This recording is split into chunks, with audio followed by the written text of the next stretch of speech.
Let me tell you something about American marriages. They're like startup companies, full of hope in the beginning, but most crash and burn because someone decided to start watching TikToks about leveling up instead of actually communicating like an adult. That's how mine went. I married a woman who used to laugh at my dumb jokes and cried when I burned dinner trying to make her date night Alfredo. And for a while I thought we were solid. You know, pizza on Fridays, laundry arguments on Sundays, making up on Mondays. The usual. But it all started changing when she got obsessed with this whole boss babe influencer rabbit hole. You know the type. Ring lights, lattes, crypto bros in Teslas talking about passive income while renting Airbnbs they don't own. She'd scroll through TikTok every night with this glazed-over look, muttering things like, "Look at how he surprised her with a Chanel bag. That's real love." And I should have seen the signs, but I was too busy being a good husband. You know, paying bills, rubbing her feet, unclogging the cursed shower drain that somehow collected more of her hair than a barbershop floor. And one day, she hit me with it. No warning, no build-up, just straight murder by sentence. You're not husband material, not like those rich men online. You don't make six figures. You don't even make six-pack abs. I laughed, not because it was funny, but because I couldn't believe I was getting dumped like a buggy app. She said I lacked ambition. Me, the same guy who worked overtime to pay off her student loans. The same guy who took her broke cousin into our guest room for 6 months. I wasn't a husband anymore. I was a failed investment. Toxic love? Nah, this was Wall Street betrayal. But I didn't fight it. I just smiled, nodded, and said, "Cool." That's when the switch flipped.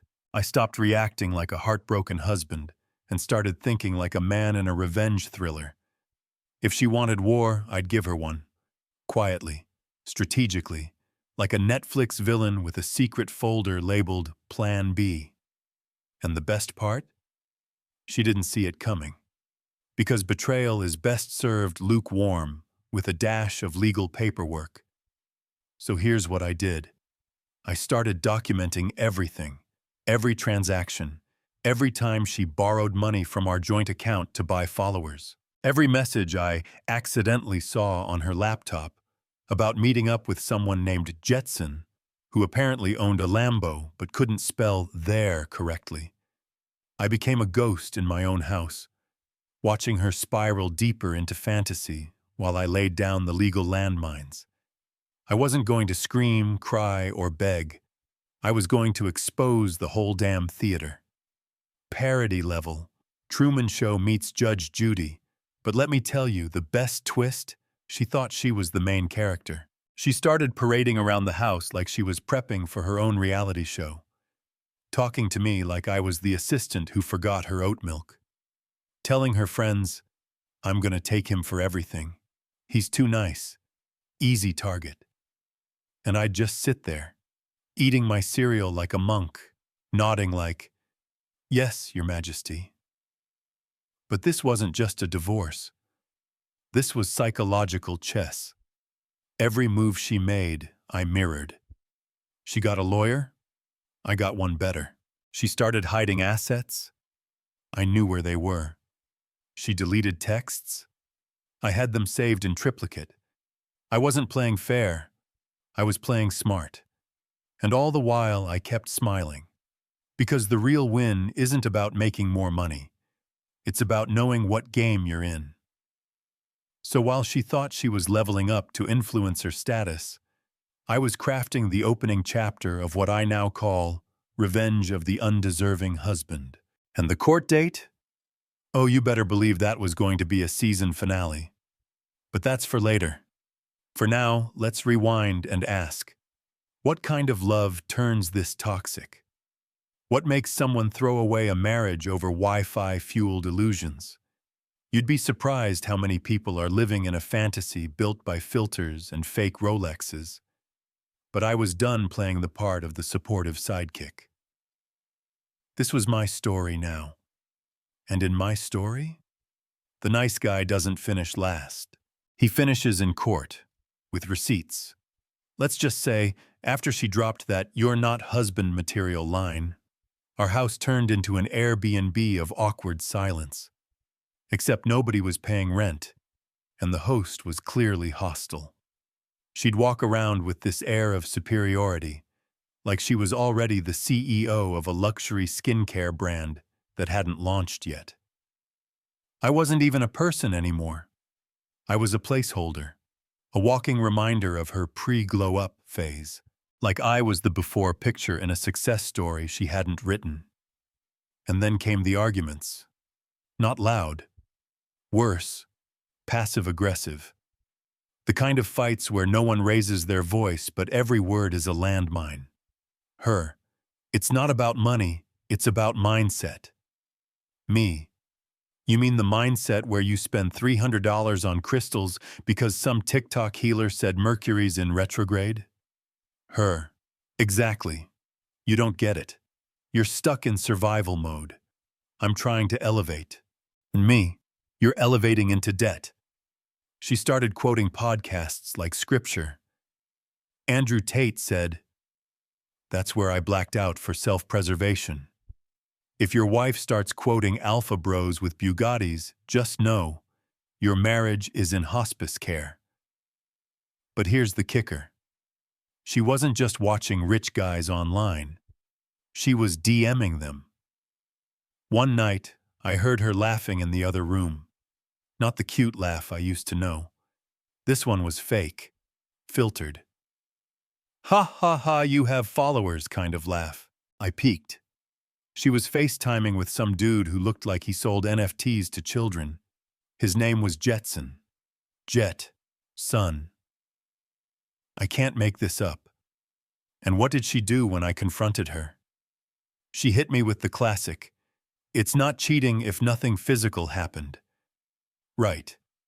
And robbing a bank is fine if you only intended to take the money. So I packed a bag, not to leave but to stay at a friend's place for a few nights to cool off. Give her space. Maybe she'd realize how toxic this love had become. But when I came back, she had changed the locks, my house, my name on the mortgage. And she had the audacity to text me, "I think it's best if we both move on. I'll be keeping the dog. He vibes higher with me." That was the moment. Not the cheating, not the insult, the dog. She used spiritual language to justify stealing my Labrador. That's when I knew this wasn't just a divorce. This was war. I lawyered up, and not just any lawyer. I called in a favor from an old college buddy who owed me for covering his rent for 6 months during his "I'm starting a whiskey brand" phase. He was a divorce attorney now. Wore suits that looked like they had their own credit score. When she got served, she played it cool at first, told her friends, "He's so emotional, I'm the mature one." But her TikTok followers, they started catching on. I didn't even have to say a word.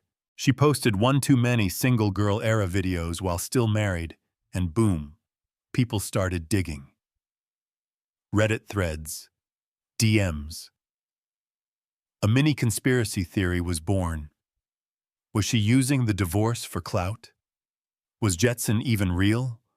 Or was he just an AI-generated scammer with a Lambo stock photo? The lines between real life and parody were starting to blur. Meanwhile, I kept my head down, stayed quiet, worked with my lawyer, pulled bank records, email receipts, screenshots. Turns out, while she was out there manifesting a new life, she had also forgotten to pay several joint credit card bills. Rookie mistake. Because now, I wasn't just fighting for the house or the dog. I was building a timeline, a narrative, one she wouldn't be able to TikTok her way out of. And let's be real. I wasn't angry anymore. I was something worse. Patient. See, betrayal is loud. But revenge?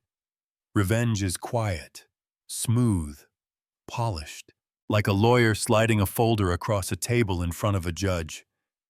And I had folders, tabs, labels, even color-coded Post-its. My toxic love story was about to become a courtroom thriller, one where the influencer heroine gets fact-checked in real time, one where the husband who wasn't enough turns out to be 3 steps ahead the entire time. She thought she'd won because she got there first. She forgot the real rule of war. It's not about who strikes first. It's about who finishes last, standing, calm, and holding receipts. If you've never been to divorce court in America, let me paint the picture. It's like a high school talent show, except everyone's performing lies and wearing suits they clearly don't own. Tension so thick you could butter toast with it. And there she was, my soon-to-be ex-wife, walking into court like she was arriving at the Met Gala, heels sharp enough to slash my reputation, a smug smile like she'd already won, and of course, her little support squad of influencer friends in the back row, ready to document the drama for healing purposes. I showed up solo, no theatrics, just a gray suit, coffee breath, and a flash drive full of receipts. Because unlike her, I wasn't here to perform. I was here to finish what she started. Now, to be clear, she thought this was going to be easy. Her game plan? Play the victim. Say I was emotionally unavailable, lacked ambition, made her feel unsafe because I didn't journal. She even brought a screenshot of a text I sent 2 years ago that said, "Fine, whatever, do what you want," as proof of verbal neglect. Incredible. The audacity was inspiring, really. Almost made me proud. Her lawyer was a character too. One of those guys with perfect teeth and zero morals. He started spinning this whole narrative about how she sacrificed her youth to support a man who refused to grow. Bro, she sacrificed? I paid for her online crystal healing certification. Twice. She failed the first one because Mercury was apparently being aggressive. But I kept quiet. I let it all unfold.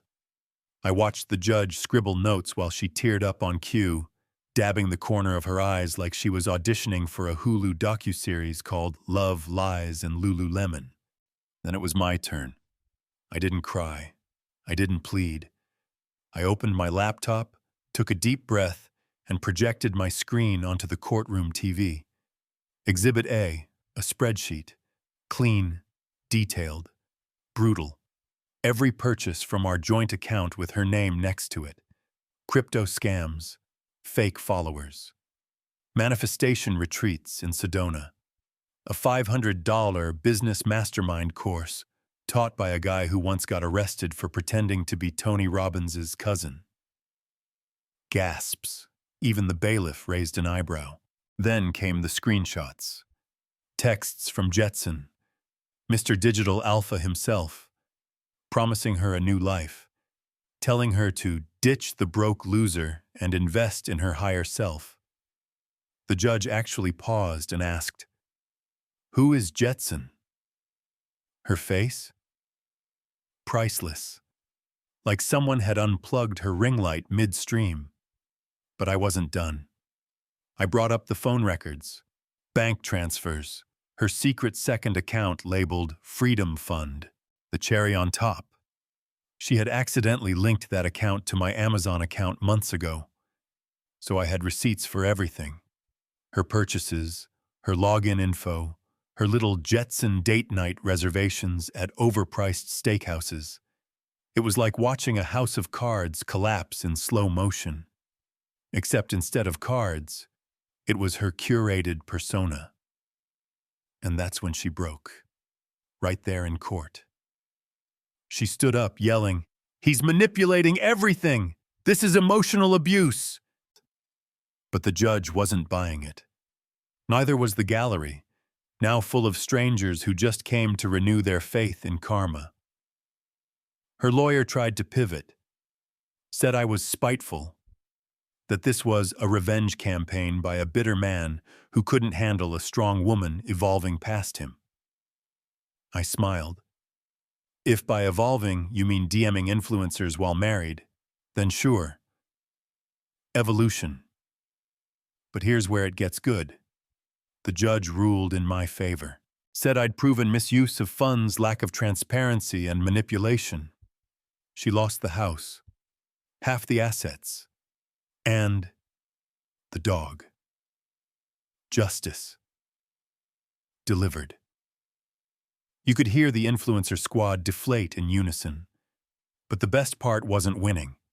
It was watching her realize, truly realize, that I wasn't the soft, naive placeholder husband she thought she could walk all over.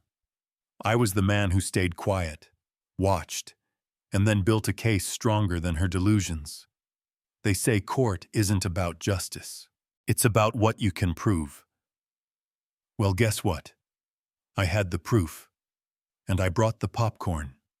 So as the gavel came down and she stormed out, heels clacking like gunshots on marble, I just stood there, hands in pockets, calm.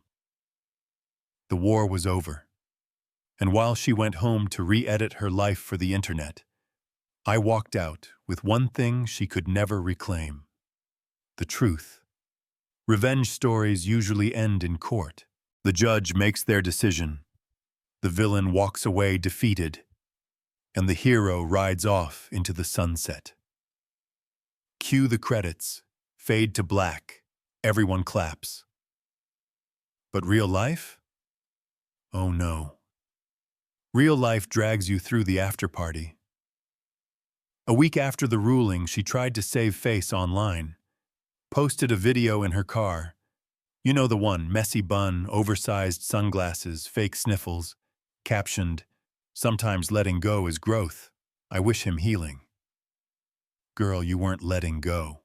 You got legally evicted from a house you didn't pay for and lost custody of a dog who literally growled at Jetson on sight. But sure, healing. Meanwhile, I didn't post a thing. No cryptic quotes, no thirst traps. I just lived, quietly, peacefully, with my dog, my playlist, and my lawyer's invoice framed on the wall like a war medal. But then came the twist I didn't expect, the fallout. Apparently, Jetson wasn't Jetson. Turns out his real name was Kyle. Kyle didn't own a Lambo. Kyle rented one for Instagram photos and lived in his mom's guest house in Glendale. And guess who found out the hard way? Yup. She flew out to start her new chapter, and Jetson, ghosted her before dessert. No closure, no explanation, just vanished. Like her spiritual brand sponsorship deal. Her elevation had officially crash-landed. Now here's where it got surreal. I started getting messages from her old friends, from strangers online. One said, "Dude, I used to follow her and I just want to say, you were never the problem." Another, "Bro, can you make a podcast or something? That courtroom play-by-play was legendary." It was like America's silent majority had watched this whole toxic love saga unfold and were now rising up in the comments section. Not with hate, not with schadenfreude, but with this weird sense of justice, of catharsis. Because maybe, just maybe, I wasn't just some guy who got betrayed. Maybe I was the symbol of every person who stayed loyal, quiet, and kind, and got burned for it. But don't get it twisted. I wasn't trying to be anyone's hero. I was just trying to sleep through the night without dreaming of gaslighting in high heels. She tried to reach out, of course. Sent a message 2 months later. "Hey, I've been doing a lot of inner work, and I think I finally understand what went wrong between us. Maybe we can talk." I didn't respond. Because closure doesn't come from the person who broke you. Closure comes when you stop needing it. Look, this isn't a fairy tale. I didn't suddenly become rich. I didn't date a supermodel or sell a book deal yet. I still eat cereal for dinner and forget to fold laundry. But I got something better. I got my peace back, my space, my dog. And if you ask me, that's worth more than any clout, cash, or curated relationship staged for strangers on the internet. She? Last I heard, she's trying to pivot to shadow work coaching and blaming her downfall on energetic misalignment. Apparently, betrayal doesn't count if Mercury's retrograde. And me? Well, I'm still here, still doing the unsexy work, still real, still healing, but whole. You know what the real plot twist is? I never needed revenge, because sometimes the best karma is watching someone lose everything they faked to impress people who never cared. And that's the kind of justice you can't get from any court. That's the kind you earn when you stop being the victim in someone else's story and start writing your own.